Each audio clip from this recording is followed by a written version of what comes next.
conceptos que son bastante importantes. Adelante, Miguel. No, bueno, cuando los muchachos me contactaron, Salvador me contactó para esta charla, me oyen, ¿verdad? ¿Me oyen todos? Sí, señor, te estamos oyendo. Ok, apaguen los micrófonos porque por ahí atrás hay una licuadora que está haciendo el desayuno.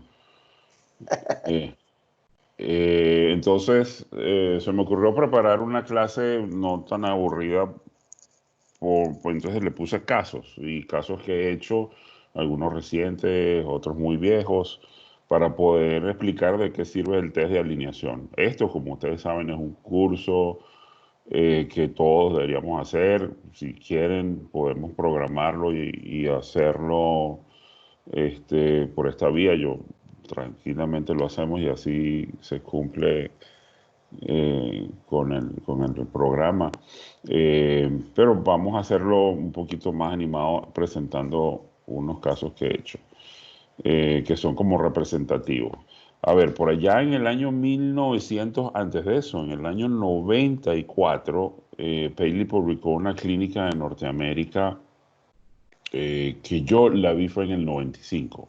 Entré en la biblioteca buscando algo y por error este, estaba buscando algo de tumores y por error veo una clínica en Norteamérica que se llamaba alineación y mala alineación. Entonces lo que le quiero decir con esto es que para a mediados de los 90 todo lo que Paley había publicado realmente era leído por muy poca gente.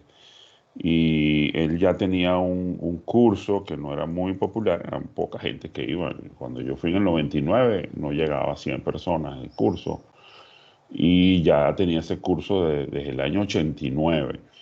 Eh, Ese curso terminó en un libro. Aquí, este fue en el 99, ahí conocí yo a León Mora y por eso estoy aquí, gracias al curso de Paley.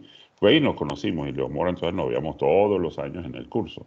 Todo eso terminó luego, por ahí en 2001 creo que fue que salió este libro, y un libro completísimo, es un libro que nunca va a pasar de moda porque es como si fuese un libro de anatomía o de biomecánica, son todos los principios. Me encanta la portada de este libro, porque tú dices, ¿por qué puso esto acá?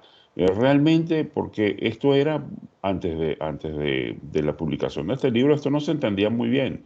Fíjense que es una fractura de tibia con traslación, donde el cora está por debajo de lo que parece obvio. O sea, el cora no está donde está el callo, sino está más abajo. Y entonces todo eso se entiende una vez que uno lee el libro. Entonces, vamos a hablar del test de alineación en el plano coronal, básicamente hoy, y algo de plano oblicuo. Y esta gráfica que yo vi por allá en los 90 a mí me llamó muchísimo la atención. Y lo principal es que lo primero que uno hace es trazar en una radiografía panorámica. Por aquellos momentos yo ni siquiera panorámica tenía, entonces tenía que pagar dos chasis y los pegaba con dos hombres solos hacia los lados y paraba el paciente y todo porque era amigo del tipo, del técnico radiólogo. Y entonces hacíamos una panorámica y después se compró un chasis de panorámica en el 95. Entonces yo empecé a hacer todos estos tests. O sea, se lanza una línea desde el centro de la cabeza al centro del tobillo. Y la distancia que queda entre el centro de la rodilla y esa línea se llama Mechanical Axis Deviation, desviación del eje mecánico, nosotros le decimos MAD, que es lo primero que uno ve. Eso viene en distancia. Por lo tanto, no se puede medir en ángulos. Y entonces es una distancia. Y en niños, ya les he hecho mención del artículo de Sanjizar Jawal, donde él le pone distancias por edades en un artículo que hace en panorámicas de niños de todas las edades que se paran. Entonces, esa distancia, según Paley, alude al artículo que no es de él, es de Moreland, pero Moreland también es de Baltimore. Y otro personaje que no es médico, que es Chao, que debe ser fisioterapeuta o algo así, y tiene un posgrado en biomecánica. Entonces, Lord Moreland y Chao tienen artículos separados donde dan, de Baltimore, todos esos detalles, todos esos números, donde dan que la distancia en el promedio de la población es de 10 milímetros cuando el eje pasa por acá. Entonces, para efectos de colocarlo en una tabla de Excel, él puso que si pasaba por dentro era positivo, no tiene que ver nada que sea bueno o malo, y si pasaba por fuera del centro era negativo, y era para ponerlo, para poderlo hacer el número.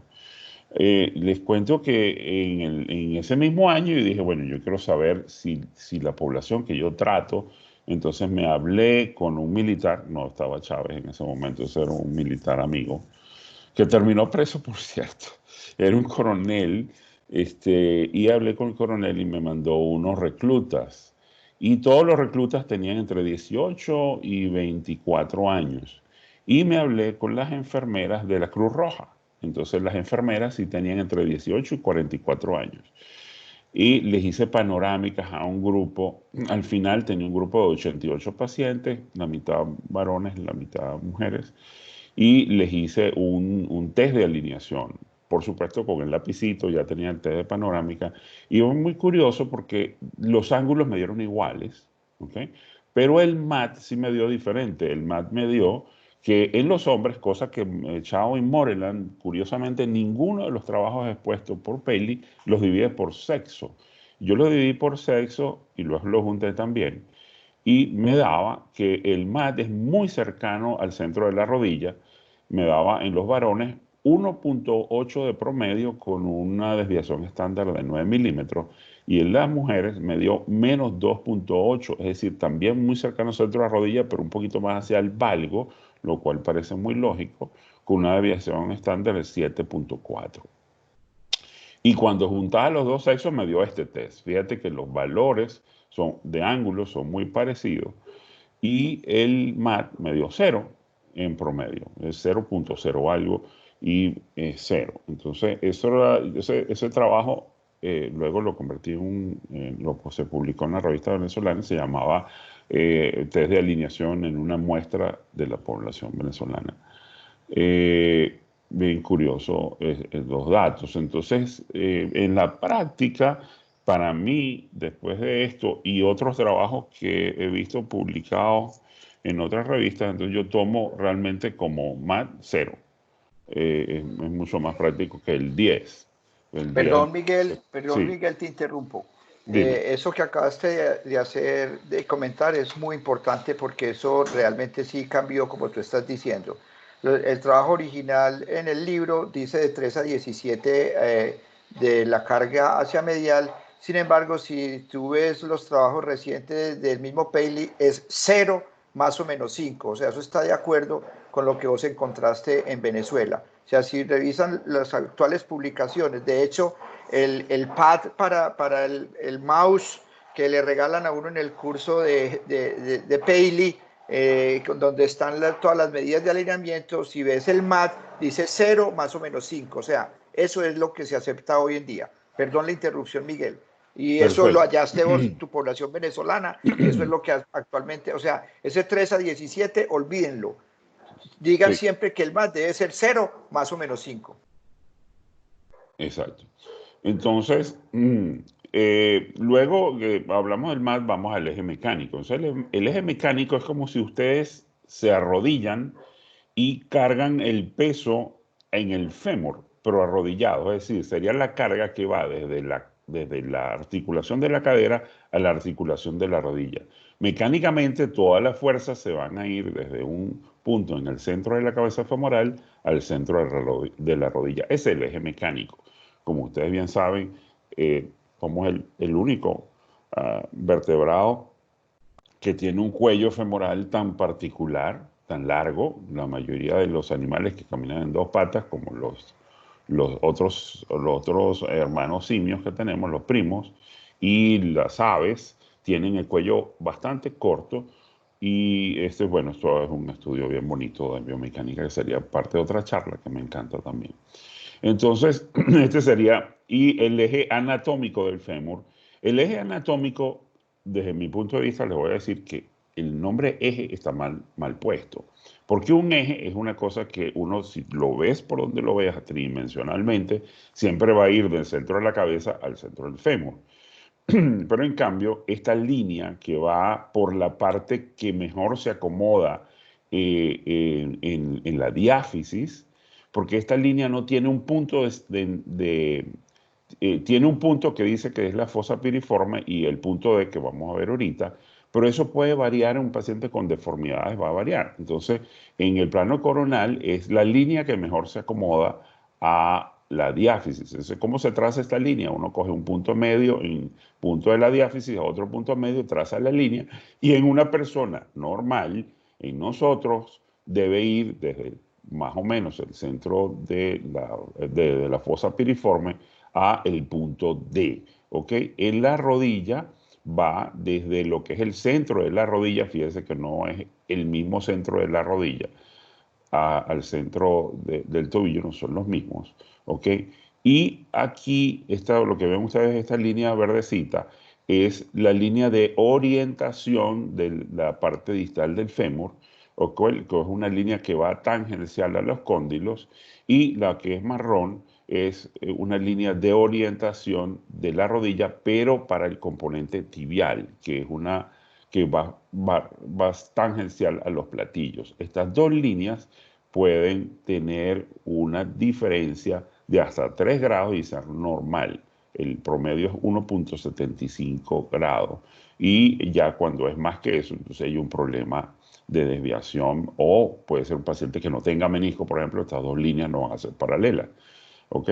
Entonces, para trazar el eje mecánico de la tibia, se traza desde el centro de la rodilla para la línea tibial, no para la femoral, ¿okay? Que en una persona normal son paralelas. Entonces uno a veces cuando está haciendo algo y sabe que la rodilla está estable, porque ya el paciente lo examinó clínicamente, dice una rodilla estable, que no tiene ningún problema, que no tiene un ligamento roto o algo de eso, entonces puedes tomar quizás la misma línea, pero en el test de alineación original se traza con dos líneas, que va desde el centro de la rodilla al centro del tobillo, y esta línea de orientación del tobillo va tangencial a la parte distal del plafón tibial o de la superficie del tobillo. La línea de orientación de la cadera es una línea que va desde el centro de rotación del centro de la cabeza a la punta del trocánter, que es esta línea verde que ustedes ven acá. Todas esas líneas van a ser importantes para hacer test de alineación. Entonces, el eje mecánico, ¿ok?, termina en el centro de la rodilla, pero el eje anatómico, que yo prefiero llamarlo línea anatómica, porque esa línea, si ustedes voltean el paciente con esa línea dibujada en una tomografía, no les va a dar si lo hacen en una tomografía, porque no es un eje. Realmente vamos a llamarlo eje porque así se le puso, pero es una línea en el plano coronal, que es diferente en el plano sagital. Que no vamos a hablar hoy porque se me va a poner muy larga. Entonces, cuando estas dos líneas se cruzan acá, más o menos a nivel en la metáfisis, y el punto D tiene eso sí lo midió del trabajo de Paley, de Moreland también. El punto D es 10 milímetros, más o menos de 4 a 16. Siempre da un poquito más medial. A veces coincide con el centro de la rodilla. Y este punto marrón, que es el centro de la rodilla, para la línea tangencial de los cóndilos, no siempre coincide perfectamente, pero son bastante cercanos a este punto amarillo, que sería la mitad del ancho de los platillos tibiales, de donde parte el eje mecánico de la tibia.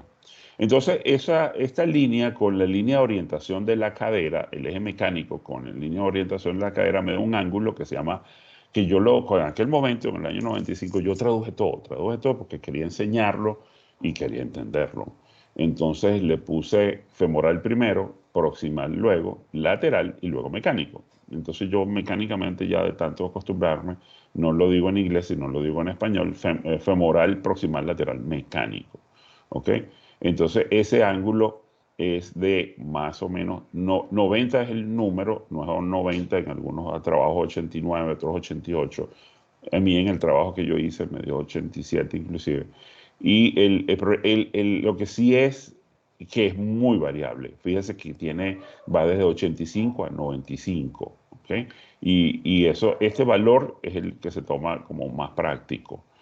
Y hay este ángulo que yo lo uso mucho, sobre todo cuando trabajo con cadera en la cirugía, que es el femoral proximal medial anatómico. Y ese es entre la línea de orientación y el eje anatómico, que es la línea anatómica, que es 84 grados.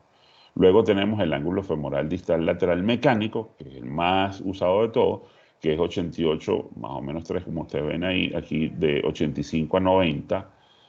Otros dicen 87, sale en algunos trabajos. Por eso es que si tomas este como 90, este 88, yo me grabé 90, 87, 87, 90, porque vamos, se me olvidó decirles este. Y el ángulo femoral distal lateral anatómico, que es muy bueno aprendérselo, que es 81 también. ¿Ok? Y esto es muy práctico cuando tienes una radiografía de rodilla y no tienes una panorámica. O sea, con la radiografía de la rodilla, tú con este 81, suponiendo que no haya ninguna deformidad en lo que no estás viendo, entonces tú puedes con 81 trazar el eje, la línea anatómica, como me gusta decirle. Entonces, el ángulo tibial proximal medial mecánico es 87, por eso que la mnemotecnia es 90, 87, 87, 90. Y distalmente es 89, el ángulo tibial distal lateral mecánico. Entonces, aquí se preguntarán por qué escogieron los investigadores que el único ángulo medial sea el ángulo tibial proximal medial. Es algo práctico, porque si no, este quedaba en 103. Entonces era 90, 87, 103, 90. Y esto es bastante práctico, porque si yo tengo una radiografía panorámica y yo mido inicialmente estos dos ángulos y los dos me dan el mismo número, ya yo sé que este paciente tiene 85, 85. El MAT debería, si los ángulos proximales están normales, el MAT proximales y distales de los extremos. Entonces, el MAT debería dar muy cercano al cero, ¿ok? Porque si este tiene 100 y este tiene 100, el paciente puede estar bien alineado, pero puede tener una mala orientación de la rodilla, que eso se llama bien alineado, mal orientado. Entonces es práctico cuando dice que cuáles son los ángulos. No, tiene femoral distal lateral 87 y el tibial proximal medial 88. O sea, bueno, perfecto. Esa rodilla está bastante bien porque tiene un número parecido. Cuando uno de los dos se separa, entonces ya puedes sacar otras conclusiones. En cambio, aquí es un poco complicado si usamos el ángulo lateral, aunque uno se hubiese acostumbrado igual. Miguel, otra intervencióncita. Sí, Sí, claro, cuando quieras. Paley lo hizo a propósito para recordarlo todos los ángulos que dan por debajo de 90 grados. O sea, es una manera de en la mente recordar rápido que los valores menores de 90 grados, pues 90 o menos son los normales. Pues estoy hablando, pues claro, porque si te da 70, pues es anormal. Pero la manera que él lo hizo era para que los ángulos que fueran menores de 90 se recordaran con más facilidad. Eso fue simplemente Sí, Eso fue sí, simplemente como vos decís, en vez de uno grabarse 90, 101, 87 y 102, él simplemente los valores que eran menores de 90 los tomó como referencia para recordarlos más fácilmente. así es, así es. Y fíjese que yo tengo una charla que la puedo dar cuando quieran, que me dio por a mí averiguar, yo hice lo que se llama ingeniería inversa y quise saber cómo los ingenieros hicieron una prótesis de rodilla y el instrumental de prótesis de rodilla para qué servía. Y me fui varios días a una casa comercial que era la de Smith Nephew, que era Eurociencia en Venezuela, y les dije que me dejaran, un sábado, que me dejaran solo y con todo el instrumental y empecé pieza por pieza a medir de ocioso, a medir para qué era esta varilla, para qué era lo otro. Y me di cuenta que las prótesis de rodillas son basadas en estos ángulos, solamente que ellos en vez de decir 87 ángulos femoral distal lateral, dicen 3. Entonces ellos tomaron el otro ángulo y en la rodilla ellos definieron que la rodilla de una prótesis de cadera no tiene 87 grados, sino 90. Porque es más fácil hacer una platillo tibial con un vástaguito a 90 que hacer un vástago tibial. Y de ahí después salieron las prótesis anatómicas, donde con el plástico, bueno, pero eso es otro tema muy, muy interesante, cómo hicieron el plano sagital y todo eso. Y la guía de Eh, rodilla se mete por el canal medular, o sea, está siguiendo eh, el eje anatómico del fémur, exacto. a excepción de que haya una deformidad. Entonces, si sigue el eje anatómico, tiene que quedar los valores que Miguel está diciendo. Claro, entonces me dio por medir cuándo metes la varilla, cuándo iba a chocar, porque en el eje lo metes por el eje anatómico, recuerda que eso no es un eje, es una línea. Entonces, como tenemos un ande curvatum, la varilla que tú metes por la rodilla hace un tope. Ella es flexible y tú la puedes seguir metiendo, pero ella se va a doblar. Entonces, de ese trabajo yo me recuerdo que recomendaba que no metieras la varilla más de 23 centímetros porque la ibas a doblar y te puede dar forzar a un ángulo no adecuado. Bueno, eso es cosas ociosas que yo hacía por esos días. Entonces, el ángulo de convergencia articular, que es la diferencia que hay, el ángulo que hay entre estas dos líneas que les conté, es de promedio de 1,75 y es de 1 a 3. Esto es muy importante porque si tú ves que esas dos líneas son convergentes, vuelve a examinar la rodilla. Todo esto, por supuesto, que tiene que ir de la mano del examen clínico del paciente. Entonces, finalmente nos quedamos con estos ángulos, no son muchos, para una máquina tan compleja como el miembro inferior, y este es solamente el plano coronal. ¿Okay? Entonces, el otro punto que quería, en otra charla podemos hablar del plano sagital, que es un tema muy apasionante. Entonces, el otro punto que quería hablar era qué es el cora. Entonces, el cora es el vértice que hay entre los ejes de las partes que tienen una deformidad.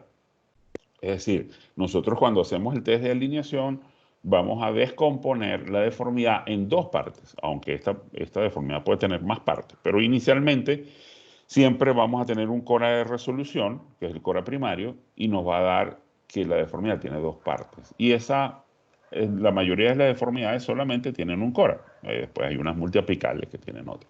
Entonces, si nosotros llegamos a la conclusión dónde está el cora, que es el centro de rotación de la angulación, por ese cora pasa un eje. Y esto sí es un verdadero eje, es tridimensional.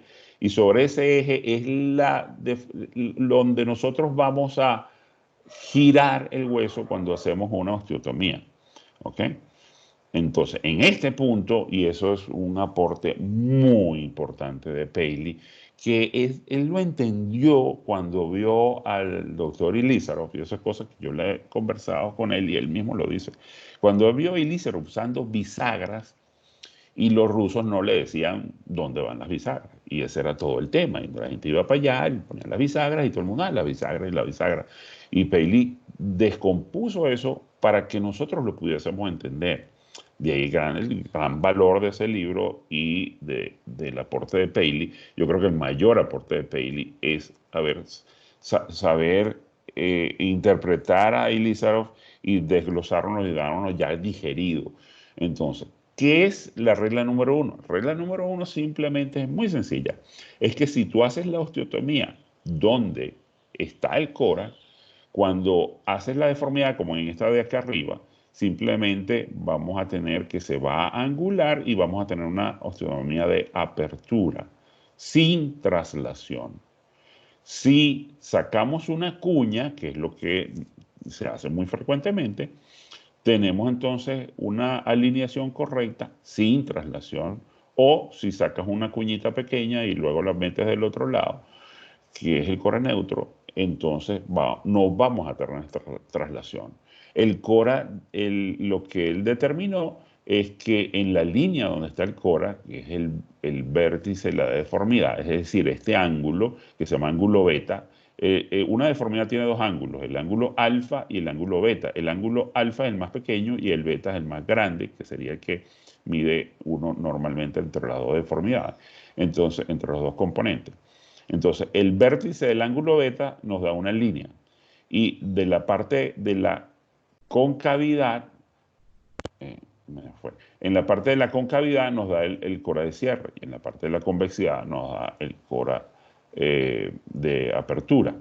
Es decir, si nosotros giramos en este punto, se abre. Si giramos en este punto, tenemos que sacar una cuña para que cierre. ¿Okay? Y en la regla número 2, esta es la regla número 1, que es lo que pasa. En la regla número 2, lo que dice, muy sencillo, que si no podemos hacer o no queremos hacer la osteotomía en el cora, la vamos a hacer por arriba o por abajo, entonces tiene que ocurrir una traslación porque tenemos que girar sobre el cora. Por eso se llama centro de rotación de la angulación. Este nombre hay gente que no quiere y ese nombre va a quedar, pero alguien de las generaciones y compañeros nuestros me dice, esa vaina no se llama cora, se llama apex. Y Carlos sabe a quién me refiero. Y realmente el nombre de cora va a quedar porque es muy práctico, porque es que realmente ahí es donde debemos girar. Si nosotros vamos a hacer una osteotomía y lo vamos a girar con las manos, porque le vamos a poner un clavo o le vamos a poner un yeso, nuestra mente tiene que tener claro que lo vamos a estar girando sobre el cora para que nos salga todo bien y tenemos que hacerle la traslación. Entonces, lo que sucede acá es que si hacemos entonces la osteotomía, debe girar y se va a producir una traslación y él después esta palabra la desapareció en el libro, pero en la clínica de Norteamérica del año 95, él llamaba a este hueso que sobra acá, lo llamaba truncación o truncation. El nombre es muy feo, yo creo que por eso fue que lo quitó, pero yo todavía lo sigo llamando así. Esto que sobra aquí es la truncación y esto aquí es el defecto de la truncación, donde uno puede quitar este huesito y lo mete aquí si es abierto, pero eso realmente no es importante. Pero en algunos pacientes queda una punta muy grande y hay que hacerlo. Cuando yo hago una super hip, queda la truncación y ya por alguna razón que no le he preguntado, quitó eso del libro. En el libro, y hago una acotación, el otro día estaban dando esta charla en uno de los chats y uno de mis alumnos me dijeron, profe, le pusieron a la regla número 3, al corolario de la regla número 2, la llamaron regla número 3. En el año 95, cuando Paila saca esto, él llamó a la regla, lo que hoy se conoce como regla número 3, la llamó corolario de la regla 2. Corolario de la regla 2 es que si no haces bien la regla 2, se te va a salir mal. Que significa que si tú haces la osteotomía fuera del cora y no sigues el cora, te va a quedar una deformidad como acá, se te van a quedar dos ejes. Eso hoy se llama regla 3. Sin importar, para mí lo que yo quiero que entiendan es la regla 1 y la 2. Lo demás son adornos, como decir que hay 3 reglas y que si es multiapical, entonces a cada una de los vértices o coras se le aplica la 1 y la 2. Realmente son importantes en la 1, la regla 1 y la 2. Entonces vamos a un caso. Cuando me llamaron para la charla, dije, bueno, perfecto, esa charla la tengo yo, la desempolvo, tengo versiones de esa charla del año 2001. Del año 2001, no, mucho antes, pero en el 2001 yo hice un curso como el de León y lo hice en Caracas. Ya Chávez estaba montado y después cosas que no pudo hacer más. Eso es otro cuento. Pero bueno, en el 1 yo hice un curso y en el 2002 también. Entonces, de esos dos cursos yo tenía charlas de todo. Y dije, bueno, pero resulta que el miércoles me toca operar a una paciente que ya tenía muy bien planificado qué es lo que iba a hacer. Esta paciente que tiene, como ustedes ven, un genuvalgo. La paciente no tiene una hipoplasia posaxial, es solamente un genuvalgo y posiblemente sea por un cierre de la fisis de este lado.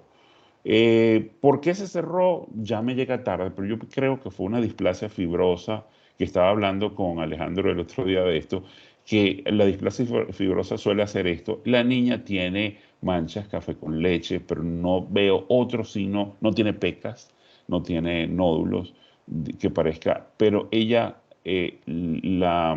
me dicen que hay familiares con la misma patología y las mismas manchas en la piel.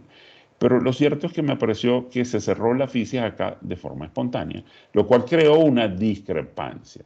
Lo que me llevó entonces a decir, lo voy a hacer con fijación externa, Yo creo que al corregir la deformidad se corrige pero con el tutor puesto puedo decidir, que esa es la belleza del fijador externo, hacerlo progresivo y si me queda una discrepancia, alargar o no, dependiendo de lo que tenga. ¿Eso lo puedo hacer agudo? Sí, claro. Lo puedo hacer hoy en día lo puedo hacer con una placa condilar anatómica y queda muy bien. Y de hecho le voy a enseñar unos casos. Pero me pareció que la discrepancia era mucho para tomar una decisión con una placa y después perder la oportunidad de poder alargar. La niña además tiene una torsión tibial externa, que van a ver en otras imágenes, bien importante, ángulo Q aumentado. El ángulo Q se va a corregir un poco cuando hagamos la osteotomía femoral acá. Y a esto le hicimos el test de alineación. Entonces aquí ven el centro de la rotación, la punta del trocánter. Yo siempre dibujo los puntos y dibujo las líneas de orientación. La línea de orientación de la dos rodillas, aquí estas dos líneas convergen. Es lógico porque el mat de este paciente ven por dónde pasa. Y el tobillo no tiene ninguna deformidad. Entonces, es muy bueno hacer este análisis ahora más con el Bone Ninja. Esto está hecho en Bone Ninja. Entonces, el mat es amplísimo, ¿ok? Ni lo medí. Pero ahí ven que entre estos dos puntos hay 5 centímetros, o sea que tú ven que hay cercano a los 80 milímetros, es mucho. Entonces, aquí es el centro de la rodilla para el fémur y el centro de la rodilla para la tibia, están los dos puntos, y trazo los ángulos, y cuando trazo los ángulos me da un ángulo femoral distal lateral de 69, es muy pequeño, y eso me da un valgo femoral, y en la tibia me da 90, ¿ok? Lo cual está normal, ¿ok? Por supuesto que estas dos líneas convergen porque el mat pasa por aquí y está aplastando el menisco. Si no hacemos nada, esta niña va a tener una artrosis más rápido que cualquier otra persona. Entonces vamos a hacer el test de alineación. Al tener el ángulo de 90 normal, yo entonces puedo hacer, la maniobra número 1 es, yo puedo prolongar el eje mecánico de la tibia y me va a dar el eje, porque yo tengo que buscar el eje mecánico o anatómico, vamos a hacer el método mecánico primero. Eh, yo debo prolongar el eje mecánico de la tibia y voy a tener el eje mecánico del fémur distal.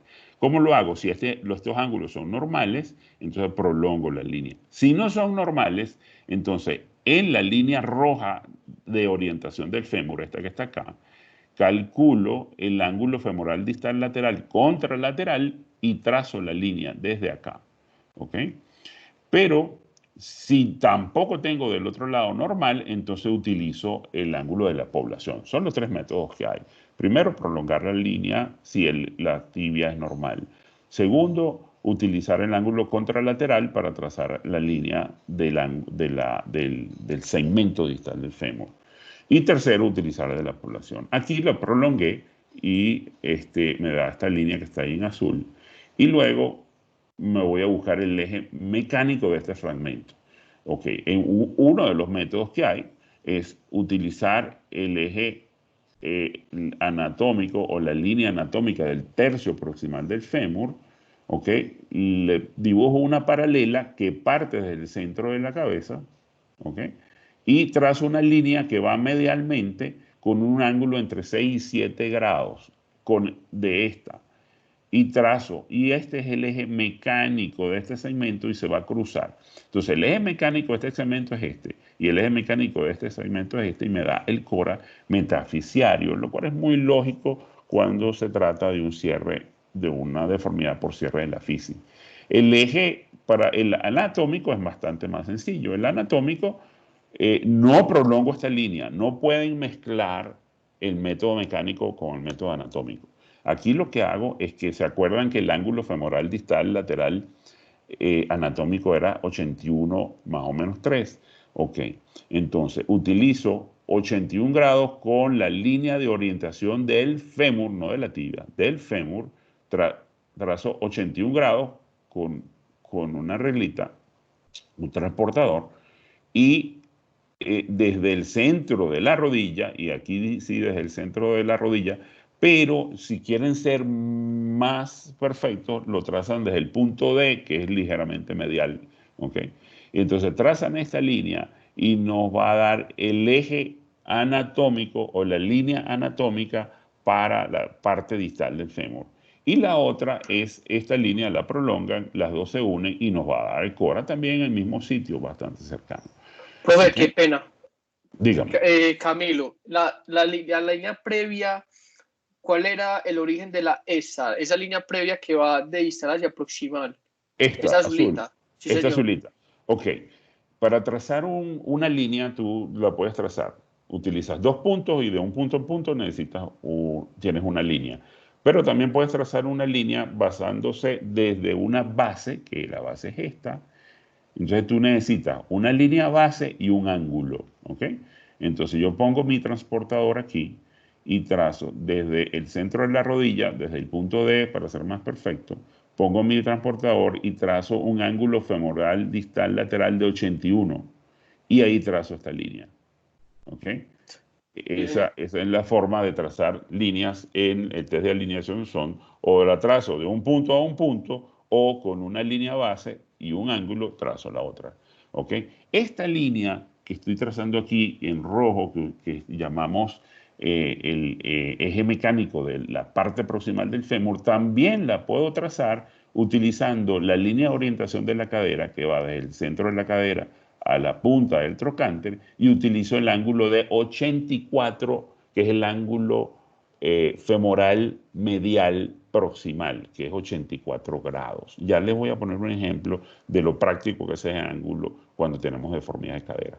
Entonces aquí tenemos el cora y ¿qué fue lo primero que hicimos? A ver, es una deformidad grande que decidí hacerla progresiva y podría haber hecho progresiva sin liberar el nervio. Resulta que sí, realmente podría hacerlo muy lento, pero me da mucha tranquilidad una vez que uno tiene, a ver, habilidad y maneja una técnica quirúrgica de liberar nervios, entonces uno se siente más tranquilo liberando el nervio, sobre todo a paciente delgada, con el nervio que se palpaba. Entonces hicimos una liberación del nervio peroneo o nervio ciático oblícuo externo de sus dos túneles. Pero aquí está un videito de la liberación del primer túnel, que ahí dice, ¿ok?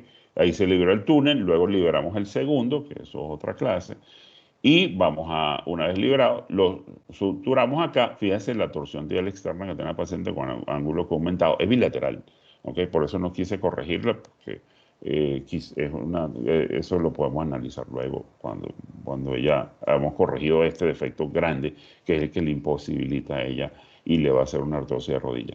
Entonces, lo primero que hicimos fue buscar primero colocamos alambre de Kirchner o pin de 2 milímetros. Esto es un pin de 2 milímetros que va, ¿ok?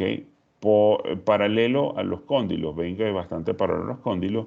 Y normalmente para algunas otras cosas yo lo pongo en el centro de rotación de la rodilla. Aquí, como no iba a extender el tutor a tibia, lo busqué en un punto más cómodo, que es este punto aquí, para que todos los pines vayan en la misma línea. Entonces, pero este eje, este pin, está en el plano sagital, está perfectamente perpendicular al plano sagital, y en el plano coronal está a 90 grados, como ustedes ven ahí. O sea, me es más fácil imaginarme como los que hicieron la prótesis de rodilla, que dijeron, no, que 87 van a poner esa vaina a 90 y ya. Bueno, así yo en la práctica hago eso, lo pongo bastante paralelo a esta línea y que me dé cercano a 90 y me siento conforme con el intensificador de imagen. Entonces paso este pin por el hueso, como ustedes lo ven acá, ¿ok? Y el instrumental que tenemos en la Noel tiene una broca, que es una maravilla, que es una broca canulada con el huequito de 2 milímetros donde puedo hacer el orificio. Entonces eso me facilita, ya yo tengo mi pin, ya yo tengo toda la orientación que aquí ven que hay 90 grados entre las dos líneas. Entonces pongo mi pin en ese orificio que hice, quito la guía, paso mi pin, es un pin de 6 milímetros. Al pin le pongo un aro, ¿ok? Aquí está el pin colocado, aquí le pongo un cubo, el cubito, el cubo de rancho que se llama. Por cierto, se llama cubo de rancho porque eso lo inventó Stuart Green. Stuart Green estaba en un hospital en Texas que se llama Rancho de los Amigos. Entonces le puso cubo rancho. Entonces, y así se llama. Le dicen Cubo Rancho por el nombre del hospital. Entonces, una vez que tengo este aro, voy a buscar, como ya tengo el Cora, voy a buscar la bisagra, colocar la bisagra que ustedes ven acá, ¿ok? Y la voy a colocar la puedo colocar aquí, tendría que abrir y sacar una cuña. Si la coloco acá, o aplasto esto acá, o saco una cuñita pequeña de un lado y la meto del otro lado. Pero todo esto va a ser percutáneo. La cirugía no se abrió lo más que para que quepa un pequeño osteotomo. Entonces, la voy a hacer de apertura. Y el Cora va acá, ¿ok? Y la osteotomía voy a usar la regla número 2. Entonces, aquí coloqué en la otra bisagra, aquí ven, aquí están las dos bisagras, aquí están las dos barras, y las dos bisagras están superpuestas, ¿ok? Y aquí tengo el aro, ¿ok? Pero ese aro se me puede mover y el plano sagital puede cambiar. Entonces ahora tengo dos bisagras, ahora tengo un ACA, el famoso ACA. ¿Cuál es el ACA? El ACA es que si yo pudiese por este orificio de acá, de la bisagra, pudiese pasar un Kirchner, cosa que no puedo porque me puedo llevar algo, pero imaginariamente pudiese pasar un pin, debería las dos bisagras estar en ese pin. A veces se puede en la tibia donde no te puedes llevar nada. Entonces yo pongo el pin primero y pongo las bisagras en este orificio y armo todo el tutor. Es otra forma de hacerlo. Pero aquí me puedo llevar la arteria femoral. Entonces, pero imagínense que va un pin por aquí y las dos bisagras deben estar en el mismo ACA, que significa eje de Axis Correction Angulation, eje de corrección, el eje de corrección, el eje de Cora. Entonces, aquí tengo una bisagra y aquí atrás que no se ve está la otra bisagra. Pongo el otro aro, no he puesto pines como ustedes ven aquí, y aquí yo hago un truquito. Le pongo una barra de extensión que va en todo el centro de este aro, ¿ok? Y esta barra me está apuntando a la cabeza femoral. Y esa otra barra que ustedes ven acá, lateral, está en el plano sagital y me apunta a la punta del trocánter que es palpable. No tengo que utilizar ninguna radiografía. Yo palpo el trocánter mayor y esto va apuntando al trocánter y esta va apuntando a la cabeza femoral. Significa que este aro lo tengo perfectamente y aquí yo tengo un solo pin. Entonces ahora puedo colocar, coloco siempre un pin distal, en este caso, y luego coloco el pin proximal o coloco un pin acá. Una vez que tengo un pin acá y un pin acá, ya lo demás es coser y cantar porque pongo los pines y hago la osteotomía porque tengo el tutor totalmente orientado.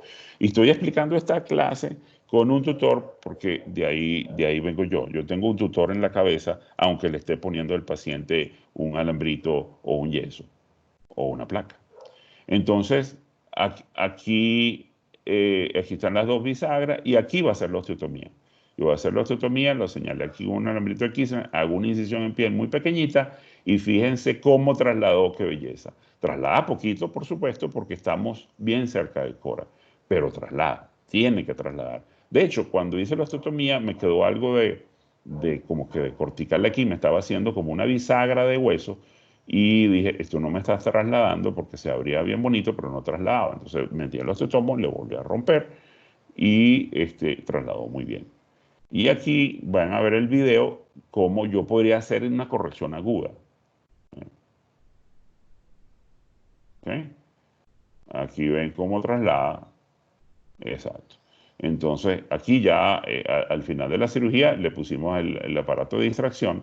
Ahora, ¿cuál es la ventaja de hacerlo? Fíjate que yo decidí que lo voy a hacer progresivo. Es un paciente de Caucasia que si tiene dolor no va a poder venir y ahora menos. Y entonces decidí esto lo voy a hacer progresivo, aunque haya liberado el nervio. ¿Por qué? Porque este paciente que operé el 6 de abril el 7 de abril se puede parar y se puede ir caminando, no es que va a caminar por un par de muletas. Ahí está paradita, le dije apoya con tranquilidad todo el pie, porque tiene 3 pines. Por cierto, fíjense que le puse, le puse 2 pines y después le puse el final uno medial. Este es el único pin medial que se puede colocar en el fémur, que es este pin de acá. Todos los demás pines son laterales y todos los pines están por la parte prácticamente lateral y un poquito posterior, donde no fastidien la fascia, o lo menos posible, porque siempre tiene que ir atrás de la fascia. Entonces la operé el 6 y el 7, ese paciente está corregido. Entonces aquí, ahora vamos un poquito más rápido, porque se ha pasado el tiempo. Entonces ahora vemos a esta paciente. Esta es una paciente de por allá hace muchos años, pero esta era una periodista, me acuerdo, que le habían ofrecido colocarle un tutor para hacer la corrección y ella me dijo, doctor, yo no quiero las cicatrices, el aparato por fuera. Y es verdad, los tutores dejan unas cicatrices más feas que si lo hacemos con una placa y una cicatriz lineal. Entonces, pues sí tiene las piernas muy bonitas y yo le dije, bueno, pues sí, vamos a hacer lo posible. Y se hizo el test de alineación, hice exactamente lo mismo. Aquí está el Cora también, pero lo hice, ven. Bueno, en aquel momento yo usaba sierra de Gigli, ya no la uso, ya prefiero usar broca de tomo, una incisión pequeña, pero era como que la novedad, que la usé por muchos años, una sierra de Gigli que tiene una técnica bien particular. Y aquí estamos colocando una placa condilar. Ya estábamos en 2009, si mal no recuerdo, teníamos las placas y teníamos un tutor interno que hacía lo mismo. Aquí estamos con intensificador de imagen, se trasladó también, fíjense qué bonito, y el test de alineación, por cierto, eso, ahí tengo un artículo que conseguí ayer, de eso lo publicó Sanjit Sarjawal, nuestro amigo que está ahorita en San Francisco de Nueva Jersey, el hindú, que es ortopedista infantil. Publicó cómo se usa el bobby, el cable del bobby, el cable del electrocoagulado. Entonces aquí está la muchacha pues con sus piernas muy lindas y bien alineadas. Aquí está, este paciente es de acá también y es muy reciente. Yo estaba viendo el test de alineación, preparando la clase y dije, uy, yo como que tengo un paciente igualito. Esto es de la clase de Paley y este paciente tuvo una artritis séptica, se cerró la fisis de este lado y aquí quiero resaltar errores. Este paciente tenía la fisis cerrada y a alguien se le ocurrió que podía corregirlo con la fisis cerrada poniendo una placa de tensión de este lado. Craso error. El paciente se le hizo una resonancia magnética previamente y ya sabían que la fisis estaba cerrada. ¿Por qué vas a poner acá una placa de banda de tensión sabiendo que la fisis no funciona? Para que esto funcione, la fisis tiene que estar sana. Y entonces la fisiodesis no funciona en fisis patológica. Y esta está patológica porque por alguna razón se cerró. Y una razón no es una enfermedad, sino fue un trauma. Entonces aquí se cerró la fisis. Y otro error importante es que estas placas, en vez de ponerlas laterales, las pusieron en un plano anterolateral. Entonces estas están como oblicuas y creó una deformidad en el fémur, en la parte sana del miembro inferior derecho. Y ustedes ven cómo tiene un recurvatum femoral. Por supuesto que estas placas hay que sacarlas ya. No le voy a hacer nada, simplemente le voy a sacar las placas ya. Aquí está el muchacho ya con, utilicé otro método, utilicé una corrección aguda y aquí ven la corrección. Aquí les estaba diciendo que era muy útil este ángulo de 84 grados, porque en cirugía tú puedes tener una deformidad como esta. Esto es una deformidad inmensa. Aquí inclusive hay como una especie de fractura del cuello, hay una especie de pseudoartrosis por una displasia ósea que tiene el paciente. Entonces yo trazo la línea de orientación, mi ángulo 84 grados, y pues de este análisis puedo corregirlo con una placa, con un abordaje tipo super hip. Yo puedo hacer la corrección y mire todo lo que traslada. Esta es la regla número 2 igual, y este paciente consolidó muy bien. El plano oblicuo es muy importante conocerlo porque no todas las deformidades están en el plano coronal o en el plano sagital. Entonces, el plano oblicuo viene del análisis de 2 radiografías, de una radiografía AP y una lateral, y entonces nos vamos a dar cuenta que la dirección de la curva, es lo que vamos a hacer. ¿Cómo hacemos eso? Okay. Vemos en la P que tiene 20 grados de ángulo alfa y en la lateral tiene 25 grados de ángulo alfa. Entonces, esos 2 grados, hacemos un convenio de que 1 grado es 1 milímetro y lo llevamos a un papel y hacemos un eje de coordenadas, donde esto es anterior, posterior, lateral y medial. Entonces, como en la lateral tenía 24 grados, son 24 milímetros que vamos a dibujar en la hoja de papel, y hacia anterior 30 milímetros. ¿Okay? Entonces, la dirección en que se fue la deformidad es esta que está aquí. ¿Okay? Entonces, se llama dirección del vértice. Yo pongo un aro imaginario y le coloco esta línea verde, que es el eje donde van las bisagras. ¿Okay? Pero la dirección de la curva es la roja. Entonces, si voy a hacerlo con mis manos, yo me imagino estas bisagras puestas acá y yo voy a hacer ese movimiento para reducir una fractura o lo que sea que tenga. O una osteotomía que hice, voy a colocar un clavo o un tutor. ¿Okay? O lo voy a colocar con un monoplanar inclusive. Y eso fue lo que se hizo. Este ejemplo, bien viejo, de hace 11 años, imagínense. Entonces aquí tienen, este sería una AP, donde tiene un ángulo de 26 grados. En la lateral tiene 44 grados. O sea que está este es el vértice. Fíjense que el vértice va más hacia anterior, porque la deformidad es más anterior que el lateral, y las bisagras van en este punto. Entonces, este paciente yo decidí hace años, hoy en día le colocaría una placa y después lo alargo con un tutor para no hacerlo tan complejo, porque esos tutores son muy incómodos aquí en fémur. Entonces, pero bueno, en aquel momento, fíjense que es tutor bien viejo. Con este tutor, miren la barra apuntando al centro de la cabeza, estas barras, que el plano sagital, y aquí está también, esto está apuntando hacia el tobillo. Pongo esas barras, pongo mis bisagras, aquí las ven perfectamente, perpendiculares al eje, a la dirección de la curva, y lo enderecé. Este otro es bien interesante, es de tibia y tiene también una deformidad en un plano oblicuo. Yo lo analicé y la dirección en plano oblicuo me daba que era póstero-medial. Y las bisagras van perpendiculares a esa línea, y aquí voy a hacer una corrección progresiva. ¿Ok? Bueno, yo creo que ahí resumimos un poco el plano coronal, y ahí las preguntas que quieran. Bueno, primero pues agradecerte, Miguel, por hacer el esfuerzo de empezar a hacer eso. Y para los residentes creo que esto apenas es una motivación a el entendimiento perfecto de los test de malalineación para poder comprender la malalineación de las extremidades. Nosotros